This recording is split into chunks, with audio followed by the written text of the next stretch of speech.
ఓం నమ శివాయ ఓం నమ శివాయ ఓం నమ శివాయ. శ్రీశైల మల్లికార్జున పరబ్రహ్మ ఆశీస్సులు మీ అందరూ ఉండాలని కోరుకుంటూ 8వ తారీఖు నుంచి 14వ తారీఖు దాకా వారఫలాలను చూద్దాం.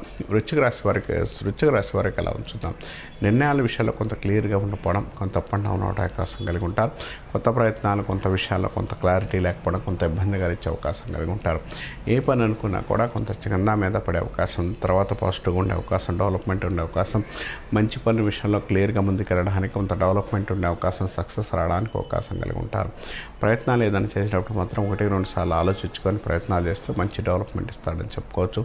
నూతనంగా కొంత నిర్మాణాలు కానీ నిర్మాత విషయాల్లో కొంత క్లారిటీ ఉండే అవకాశం, డెవలప్మెంట్ ఉండే అవకాశం, సక్సెస్ రావడానికి అవకాశం కలిగి ఉంటారని చెప్పుకోవచ్చు. నూతన ప్రయత్నాలు మీకు అనుకూలంగా ఉండే అవకాశం కలిగి ఉంటారు. కొత్తగా గృహాలు కానీ కొత్త సందేశాలు మంచి యోగాన్ని ఇవ్వడానికి, మంచి డెవలప్మెంట్ ఉండే అవకాశం కలిగి ఉంటారు. కొత్త ప్రయత్నాలు ఏదైనా చేసినా రైజింగ్ ఉండే అవకాశం, డెవలప్మెంట్ ఉండే అవకాశం కూడా కలిగి ఉంటారని చెప్పచ్చు. ప్రయత్నాలు చేసేటప్పుడు మాత్రం మీరు అనుకున్నట్టు ముందుకెళ్ళగలిగితే మంచి ప్రయత్నాలు, మంచి అనుకూలమైన ఫలితాలు ఇవ్వడానికి అవకాశం కలిగి ఉంటారు. స్నేహ సంబంధాలు బాగుండే అవకాశం కలిగి ఉంటారు.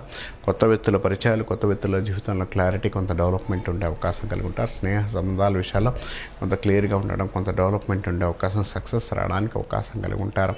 మీకు ఒక సుబ్రహ్మణ్య స్వామి అష్టకం, సుబ్రహ్మణ్య స్వామి చేసుకుంటే మంచి ఫలితాలు ఉంటాయని చెప్పుకోవచ్చు.